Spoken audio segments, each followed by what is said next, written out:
A common approach to describing metadata content with more detail is to consider the questions about the data product the metadata need to answer. This leads to thinking about a list of interrogative words that tend to lead to those questions.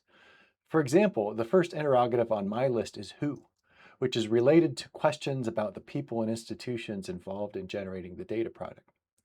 Maybe pause the video for a bit and consider what the other five interrogative words might be here. What are the types of questions you can see as necessary to answer for the reuse of a data product?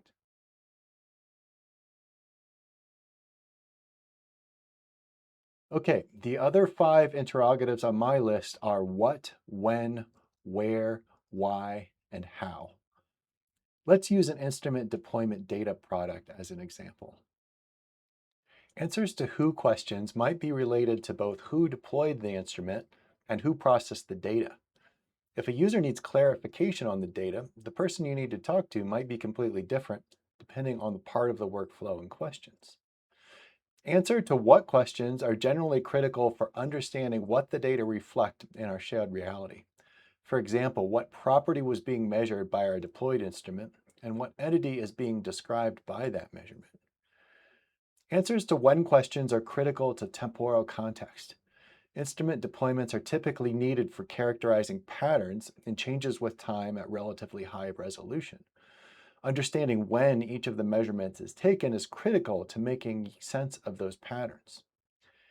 Answers to where questions give critical spatial context. Tests of environmental scientific hypotheses are frequently tied to predicted patterns in space.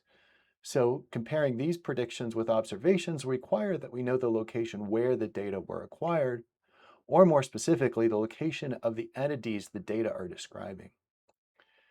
Answers to why questions allow understanding of the original intent for collecting the data. While understanding the original intent is not typically directly needed for reuse of the data, it can be quite helpful for understanding the motivation for the decisions about all other aspects of the data product. The original purpose for data collection provides a more nuanced and cohesive understanding of the other metadata that may otherwise seem somewhat piecemeal. Finally, the answers to how questions are critical to understanding whether the data are appropriate to reuse in a synthesis. For methodological syntheses, how the data were collected is directly important to whether the data should be included in assessing the results of a given method. For syntheses that are testing hypotheses, the method used to collect the data can sometimes influence the nature of the patterns we observe. In these cases, comparisons of data collected using different methods has potential to add artifacts to the results that come only from the methods used and not from the character of the entities that were measured. These artifacts might come not just from differences in how we measure something, but also from differences in how we process those measurements in the generation of data products. The potential for data processing to influence results also motivates us to keep the raw data necessary to reprocess the data product with alternative methods.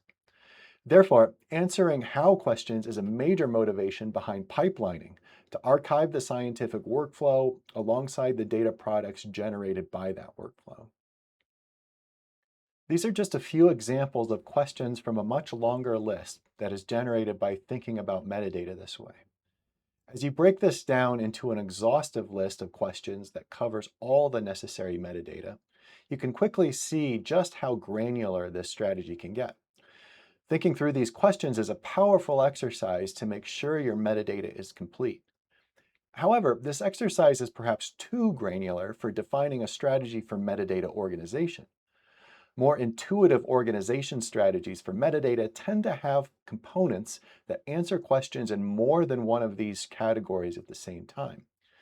Therefore, breaking up contextual information into these categories perhaps leads to an overly dissected organization that ends up detracting from its purpose. So if we have reviewed some strategies that are useful for thinking about the general purpose and granular content of metadata, but we really need a mixture of these ideas to find an organization of metadata that will be effective for the community most likely to use it.